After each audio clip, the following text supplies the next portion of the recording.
പുഞ്ചിരിക്കണമെന്ന് നിയമമുള്ളൊരു നാടുണ്ട് ഇറ്റലിയിൽ.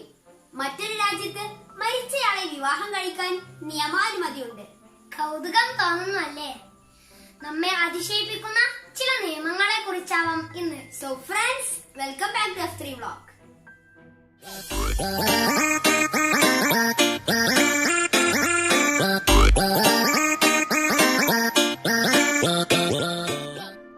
നമുക്കേവർക്കും ഇഷ്ടമാണല്ലോ ച്യൂയിംഗം. നമ്മുടെ നാട്ടിൽ ഇത് സുലഭമായി ലഭിക്കുകയും ചെയ്യും.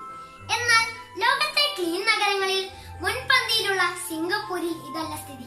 1992 നിലവിൽ വന്ന ചില നിയമങ്ങൾ പ്രകാരം രാജ്യത്തെവിടെയും ച്യൂയിംഗം കൈവശം വെക്കാനോ ഉപയോഗിക്കാനോ പാടില്ല. റോഡും പരിസരവും വൃത്തികേടാക്കുന്ന വസ്തുവാണെന്നതാണ് നിരോധന കാരണം. പിന്നീട് ചികിത്സാ ആവശ്യങ്ങൾക്കായി ഉപയോഗിക്കാൻ അനുമതി കിട്ടി.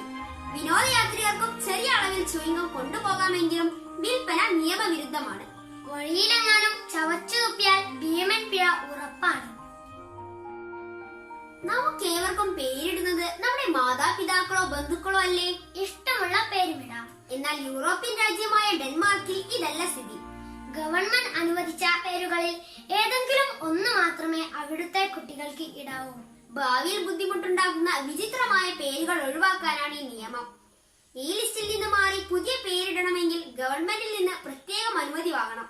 ഇങ്ങനെ വർഷത്തിൽ 1500-ലധികം അപേക്ഷകൾ വരാറുണ്ടെങ്കിലും അതിൽ 20% അനുമതി ലഭിക്കാറില്ല.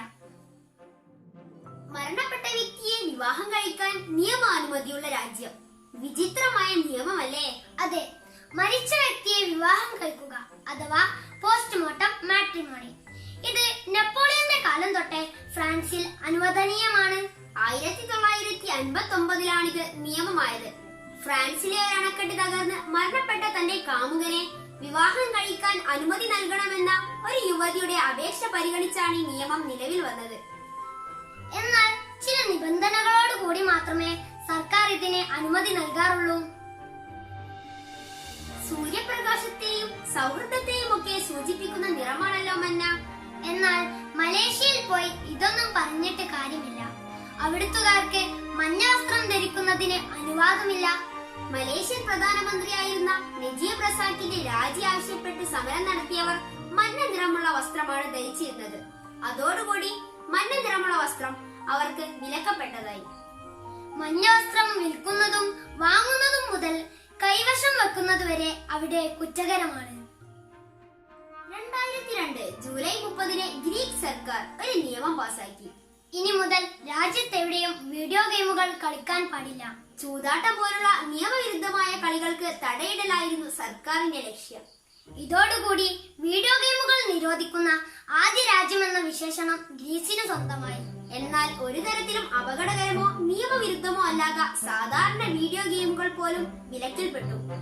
പണത്തിനു വേണ്ടി അല്ലാത്ത ഗെയിമുകൾ കളിക്കുന്നത് നിയമവിരുദ്ധമല്ല എന്ന രീതിയിലേക്ക് പിന്നീട് ആ നിയമം തിരുത്തപ്പെടുകയാണ് ഉണ്ടായത്. എപ്പോഴും പുഞ്ചിരിക്കണമെന്ന് നിയമമുള്ള ഒരു നാടുണ്ടെന്ന് പറഞ്ഞിരുന്നല്ലോ. ഇറ്റലിയുടെ തലസ്ഥാനമായ മിലാനിലാണ് ഈ നിയമം പ്രാബല്യത്തിലുള്ളത്. ആശുപത്രിയിലും ശവസംസ്കാര ചടങ്ങുകളിലും ഒഴികെ എല്ലായിടത്തും ചിരിക്കുന്നവരാണ് മിലാനിലെ ജനങ്ങൾ. തകർപ്പൻ നിയമമല്ലേ?